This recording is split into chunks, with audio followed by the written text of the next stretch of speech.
Just focus on this. It's very manageable.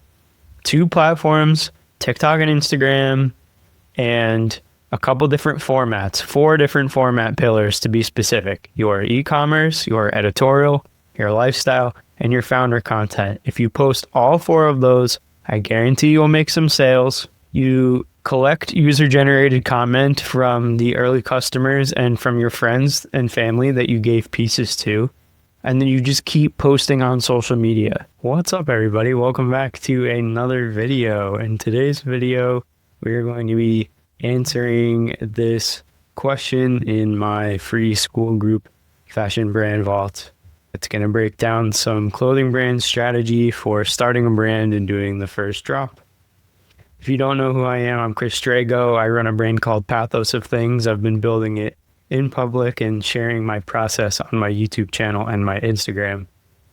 I design all the clothes and market all the clothes myself, and my process gets posted here in the Fashion Brand Vault, which is my free Skool community. I also have a pro version of the group. We just hit 11 members. Here you get my entire system, Notion templates, Figma whiteboards, things like that.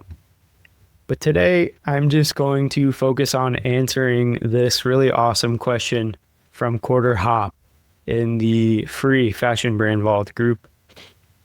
I don't always make videos answering these specific questions, and I do a Q&A every week in the pro group.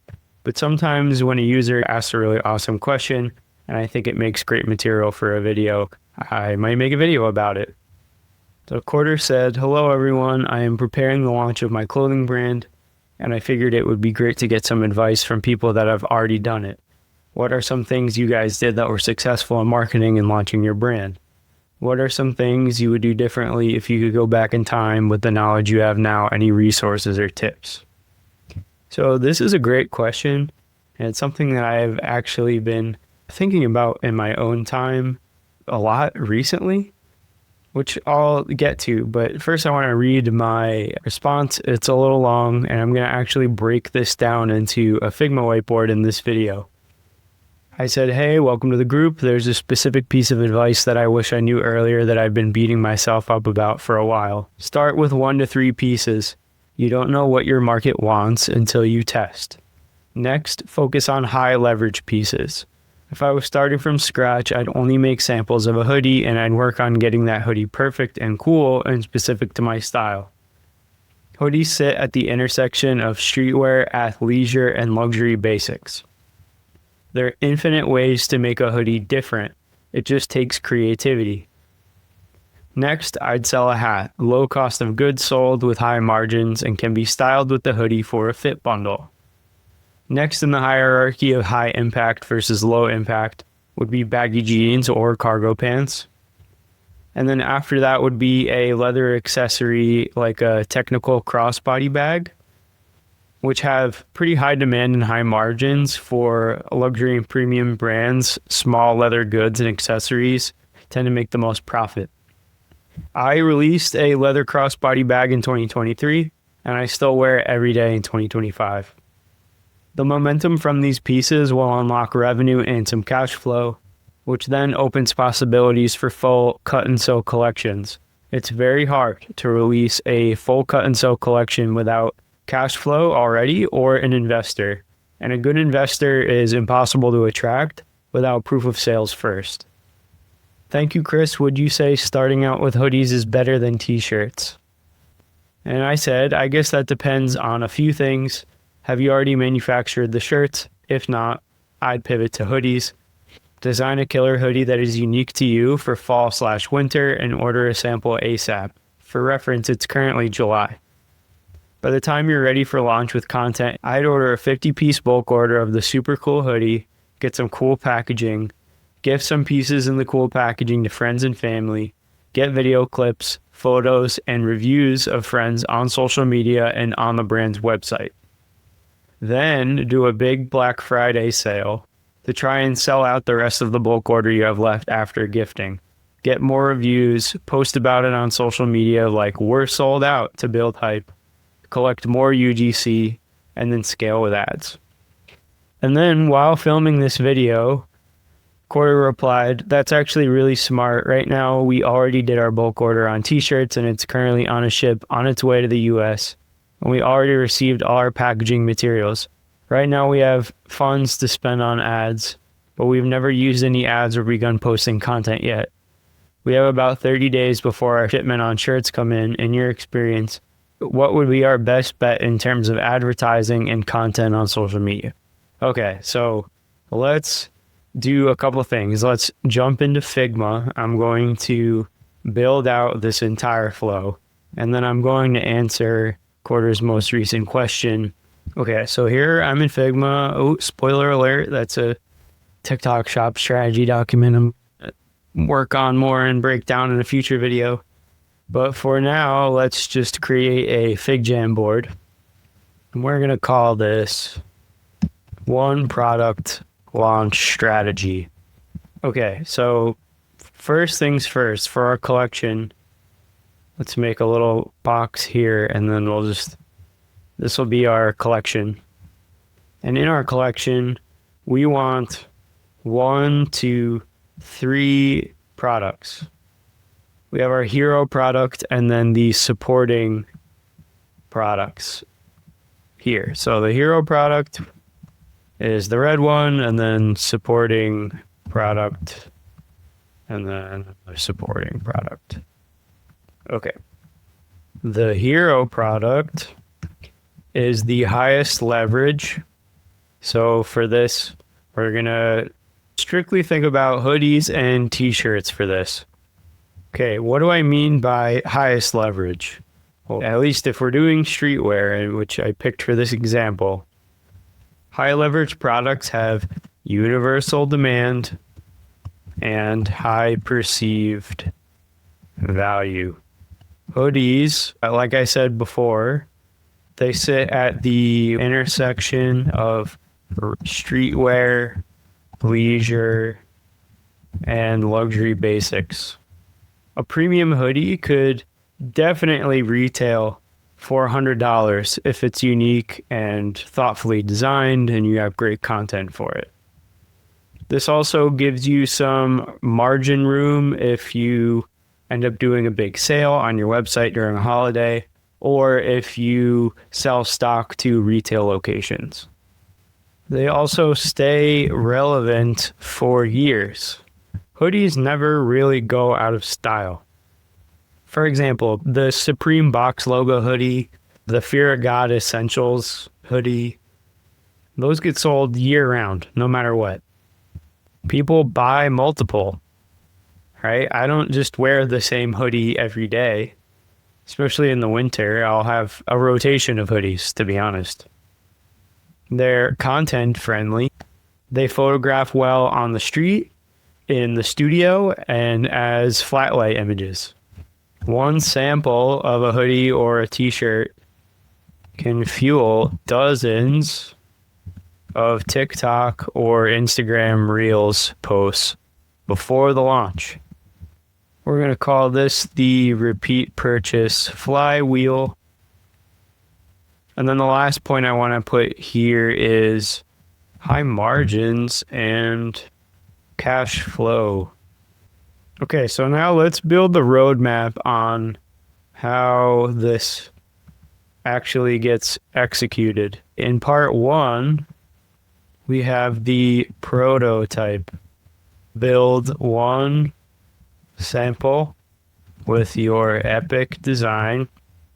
Ask your manufacturer if you can order a sample in each size. And I would just do small, medium, large, XL. It's 4 sizes. That will allow you to do wear tests with friends and family, where you can check the wash, check the wear and tear, and just make sure that the product is up to your standards. This gives fit and shrinkage feedback as well. Okay, then in the next stage, let's call this to pre-launch hype. I'm going to say tease the one product, and let's do 3 phases. The first one, let's do texture close-ups. Second one, we'll do fit pics. And the third one, we'll do full look editorial. And then here, we're also going to collect waitlist email addresses and text message, so SMS. Okay, so the reason why you do this is to establish perceived scarcity. So you want people to feel like, if they're going to get something exclusive, and if they miss out on it, then that sucks. Okay, next is part 3. That's going to be the first drop. This is going to be a 50-piece bulk order. My manufacturer and the manufacturer that I introduced to everyone in the FBV Pro group offers me and people I connect them with a 50-piece minimum order quantity, which is the lowest, or rather the highest, that I will go. It's the lowest the manufacturer will go, but it's the highest that I will go when I'm testing a product for the first time. I find 50 pieces is manageable, even if you give 50 pieces away to people that you know or people that you reach out to on Instagram. It's way easier to get rid of all that inventory if something flops, rather than having 200 hoodies just sitting in your closet or in your garage. You don't have to go crazy with your offer. Like the first drop, you don't have to do some big discount or anything like that. I typically, though, find it's important to offer free shipping. So let's call this offer. We have free shipping, and then also you can do like a lifetime repair/replace promise, which we can lump in with returns. And then you can put that return policy on your website. Okay, next we have step 4, which we're going to call post-launch content. All right, this is where you collect photos and videos from people you gifted products to. I recommend publishing voiceover content where you discuss your process, even if it's designing with mock-ups. That's fine. I know a lot of people design with mock-ups. So that's the post-launch content. We just keep it really simple. And then we have step 5, which I'm going to call rinse repeat. This is where you track the data in Shopify. If you use Shopify or Squarespace, whatever e-commerce platform you use, like what sizes sold the most or fastest. Have an AI analyze your analytics data, and then you can add new colorways or supplementary products. All right, so that's our roadmap. We have prototype, pre-launch hype, first drop, post-launch content, and rinse repeat. At the end of rinse repeat, I mentioned here the add new colorways or supplementary products. Let's talk about the supporting products now. So we talked a little bit about our hero product. So with this, I like to do hoodies. I know that Quarter here mentioned that they're starting with t-shirts. That's fine too. But beyond hoodies and t-shirts, what are some good supporting products? I'd say the highest leverage products here would be a trendy hat. So this could be like a 6-panel cotton cap or a trucker hat. Truckers are not as in style now, but they're really cheap to make. What are some pros of doing a hat? Let's do pros and cons. For pros, we have one size, so you don't have to order lots of different sizes. You can sell them for let's say $40 to $60 with very low cost of goods sold, meaning it could cost you like $5 to manufacture a hat, and then you could sell it for $40 It's a pretty good profit margin. And they have viral potential. So some companies that have, I know IMA Leon Dor or ALD, they had some pretty popular hats. Represent is about to launch, or they might have launched already, an England hat, but it's like the LA Dodgers logo in between ENG and ND on the other side. So it spells England, but with the LA logo in the center. That's really cool. I put out hats for Pathos of Things that went viral on TikTok. But that was really awesome. So I think these are really good supplementing products. That's where I would start with. The first supporting product is having some kind of trendy hat.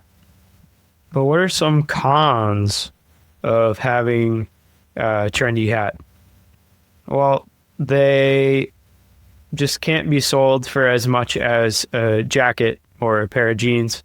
So let's say lower revenue potential. So even though there's a higher profit potential, there's a lower revenue potential, which might not really matter to you. And, you could just scale it and sell hundreds of hats if there's really that much demand. But I think the goal here is not to make the most amount of revenue with your supporting products. It's just to supplement the overall order value. They also are great for attracting first-time buyers. Someone might not really be ready to buy one of your jackets or more expensive products, but they're more likely to start with something small. And then once you get their foot in the door and you get them to just buy something, it's way easier to get them to buy something more expensive the next time. And the other biggest con is that the hats are just easily commoditized. So basically, the hats flood the market, especially on places like TikTok Shop and with Instagram ads, pretty much every season. Because there's a lower barrier of entry and there's so much viral potential, a lot of brands start with this and they put out really crappy hats. I think a way to counter this con is to make something that people actually want to wear. So that's either because it's really cool or it's really in trend, or it's something that you verified your market already wants. Maybe it's right at the cusp of blowing up in trendiness or popularity. If you can cut through the noise, then, people are going to spend a lot of money on your hats. Next, we have baggy jeans or cargo pants for the next supporting product. Pros for the baggy jeans and cargo pants. They are higher ticket than t-shirts, hoodies, and hats. What do I mean by higher ticket? Meaning you can sell a pair of baggy jeans for $180 to $200 if the quality is really good and the cut is in trend. But what is difficult with these products are you oftentimes have complex sizing, right? So jeans are pretty hard to get the fit right. Takes a lot of trial and error unless you are just copying a design from some other brand. Like factories don't typically have blanks for jeans that you can just print or wholesale. Usually you'll need to provide a custom cut. Or you can go on Alibaba and find a denim manufacturer that does something like Minimal, for example. But then you're probably going to have pants that look just like Minimal. That might be okay for you, but there's always ways that you can spice up the design. It's going to be the same kind of thing with the hat or the hoodie. Because all of these products are so commoditized, you're going to have to stand out with cool design or some kind of cool, unique selling proposition or USP. If you need help finding your unique selling proposition or coming up with the thing that makes your brand really unique, I talk about that much more in depth in the FBV Pro group. So complex sizing leads to fit issues, which leads to higher returns. If you're not using a third-party logistics company like Pietra or ShipBob to handle your shipping and your returns, the higher return rate from these products might not be feasible for you. But if you don't really care about that and you're close to the post office and you can get your orders shipped and returned and processed in time, then maybe this isn't an issue. So I'll leave the supporting products at just these 2 or 3 if you count these as separate products. But yeah, just trendy hat and then either baggy jeans or cargo pants. I wouldn't go into the leather goods and accessories thing yet. I know I had mentioned that earlier in the video, but now that I'm kind of working this all out, I think we'll leave the supporting products here as is. So now we have talked about the hero product. We've talked about supporting products. We've broken down the roadmap. So now let's jump back to Quarter's original question and address this at the end here. Right now we have funds to spend on ads, but we've never used any ads or begun posting content yet. We have about 30 days before our shipment on shirts come in. Okay, so for the rest of this video, we're not really going to talk about ads at all. I know everyone wants to talk about ads. I'm going to make more content about ads. But if you're just starting, I would not factor ads into your strategy. It is the quickest way to stress yourself out, burn your budget. It's going to make things not as much fun. I recommend running ads when you have some proof of concept or you're scaling a product that's already starting to sell organically. For content, you're going to follow this 4-pillar system. We have e-commerce content, which showcases the product and is all about the product because you're selling clothes or products. Next, we have editorial content. This is where you sell a vibe. So this is anything that looks like it could belong in a magazine. I like to reference luxury magazines because I aspire to have a brand like that, but you might have a completely different vibe. If you're selling sports-related equipment, the magazine could be Sports Illustrated or something related to your specific sport. It doesn't have to look like so artsy like this. But either way, regardless of what your vibe is, the editorial style content is going to build your vibe. Next is lifestyle content. So for me, my lifestyle content is mostly behind the scenes of the creative photo and video shoots that I do. I create clothes for creative people that work in fashion or in music. And these people are very collaborative. They're constantly working with other creatives throughout the day. So a big part of the lifestyle of people that wear my clothes is being in those collaborative, creative environments. If the lifestyle you're trying to sell is all about luxury and vacations, shooting lifestyle content by the pool or at the beach or in some luxury destination is going to be really key for you. If you make streetwear and you're all about the streets and underground music culture and underground fashion culture, shooting your lifestyle content maybe at night, in the street, in a city, is going to be really key for you. And then the last pillar is founder content. So whoever is going to be the face of the brand, usually it's the founder, but this could be a creative director. Pretty much everybody in my group that makes founder content, they're the creative director, they're the designer, they own the brand. So anything that showcases your face or your specific work, or maybe not your face, but your voice, and you're doing a voiceover and talking over your work, that is going to sell the vision. And when you sell the vision, it gets people to buy into the greater ecosystem of the brand. In general, people buy from people. They don't just buy from brands. Companies that sell the vision with founder content build cult-like fan bases. And cult-like fan bases create very sustainable, long-term, wealthy companies.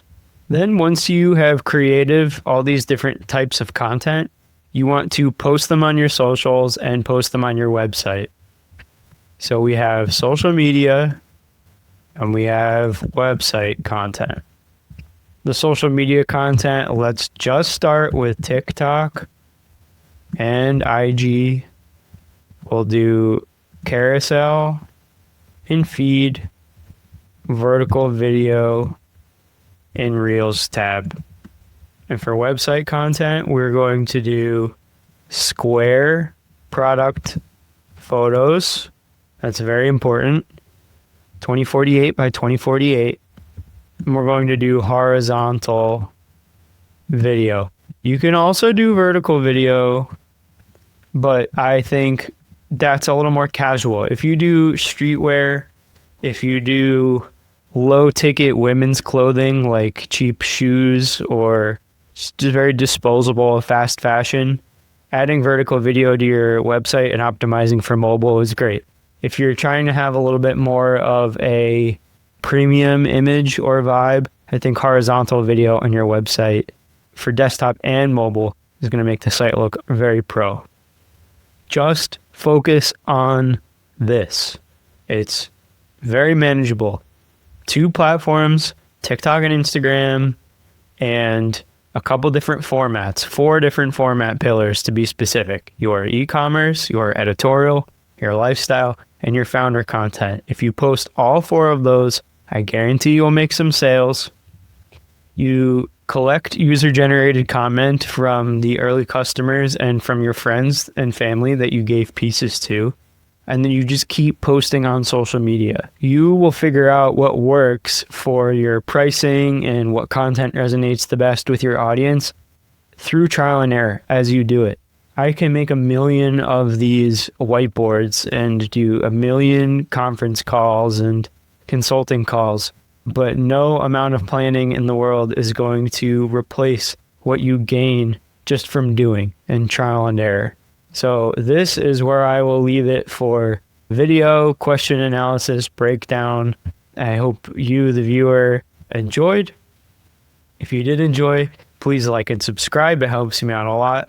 If you want to get the starter kit where you can get some of my free materials, jump into the free fashion brand vault, introduce yourself, check out some of the member wins. And if you want a little bit more juice, you can sign up for the pro membership. I'm also going to put this whiteboard and replay and a thread where we can discuss in the FBV Pro group. So if that's something you want, you can start your 7-day free trial there.